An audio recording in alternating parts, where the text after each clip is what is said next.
गत 17 जनवरी 2026 शनिबारका दिन तामाङ समाज क्षेत्रीय समिति अबुधाबीको आयोजनामा अबुधाबी स्थित सुडानिज क्लबमा मञ्जुश्री सम्मत 2862 तामाङ वर्ष घोडा वर्गको अवसरमा सोनाम लोसार कार्यक्रम भव्य सभ्य र अत्यन्त सफल रूपमा सम्पन्न भएको छ।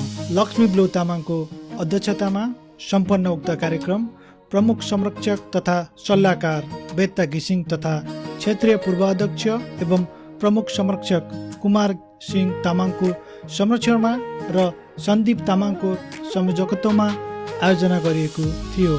कार्यक्रमका प्रमुख अतिथिका रूपमा नेपाल राजदूतावास युएका महामहिम राजदूत तेजबहादुर छेत्री, नेपाल राजदूतावास युएका तृतीय सचिव सोनिया डोटेल तथा हामी नेपाली ग्लोबल युए सङ्घका अध्यक्ष दिल लामाको गरिमामय उपस्थिति रहेको थियो। साथै युएमा क्रियाशील विभिन्न नेपाली सङ्घ संस्थाका पदाधिकारीहरू तथा समाजका अग्रज व्यक्तित्वहरूको उल्लेखनीय सहभागिता रहेको थियो।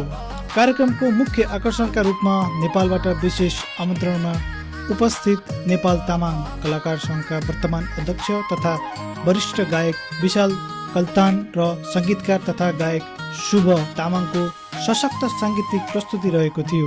त्यसै गरी युएलाई कर्मभूमि बनाइरहनु भएका स्थानीय कलाकारहरूको गायन तथा नृत्य प्रस्तुतिले तामाङ संस्कृति, कला र पहिचानलाई प्रदेशको भूमिमा पनि जीवन्त बनाएको थियो। तामाङ समुदायका सदस्यहरू मात्र नभई विभिन्न जात-जाति तथा समुदायका करिब 900 जति दर्शकहरूको उत्साहजनक सहभागिता रहेको उक्त कार्यक्रममा भाग्यशाली चिट्ठा भने रमेश थुम्बुले हात पार्न सफल भएका थिए।